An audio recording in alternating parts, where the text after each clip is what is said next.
আসসালামু আলাইকুম সুপ্রিয় ড্রাগন প্রেমী দর্শক শ্রোতা, আমি রয়েছে আমাদের রেড ভেলভেট ড্রাগন ফলের বাগানে, যেটা টেরেস পদ্ধতিতে তৈরি। দেখুন নতুন ডগাগুলো মোটামুটি হেলে পড়ছে।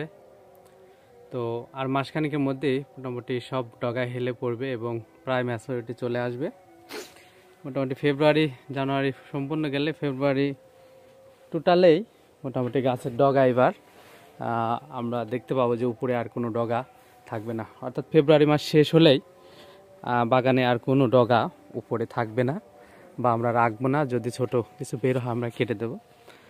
তো যাদের এরকম আগে ডগাগুলো আগে ডেভেলপ হয়েছে, কুশিগুলো আগে বের হয়েছিল, প্রথম দিককার ডগা রেখেছেন এরকম ঝুলে পড়তেছে, তাদেরকে বলবো যদি আপনাদের গাছে কাঙ্ক্ষিত পরিমাণে গাছের ডগা থাকে তাহলে অবশ্যই নতুন যে ডগাগুলো এখন কুশিগুলো বের হবে সেগুলো আর রাখবেন না।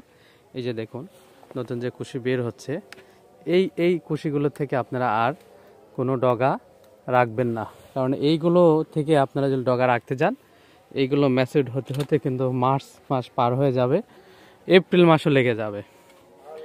এপ্রিল মাস যখনই লেগে যাবে তখন দেখবেন যে গাছ আপনার এপ্রিলে প্রথমে যে ফুল কুড়ি আসবে সেগুলো আপনার বাগানে খুব বেশি পরিমাণে কিন্তু আপনি পাবেন না।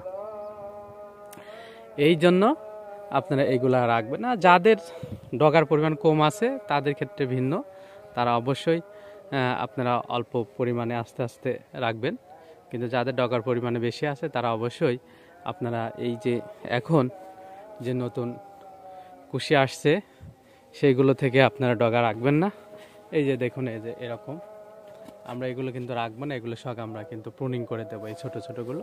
আর যেগুলো বড় হয়ে গেছে হেলে পড়তেছে এগুলো আমরা মোটামুটি রাখবো। এইগুলোর মধ্যে থেকে আমরা কিন্তু কিছু প্রুনিং করব, কারণ যে জায়গায় বেশি থাকবে বা কাঙ্ক্ষিত ডগা আমাদের রয়েছে সেই জায়গায় আমরা কিন্তু অপ্রয়োজনীয় ডগাগুলো কেটে দেবো, পুরাতনও কিছু কাটবো এবং নতুনও কিছু আবার প্রুনিং করে দেবো।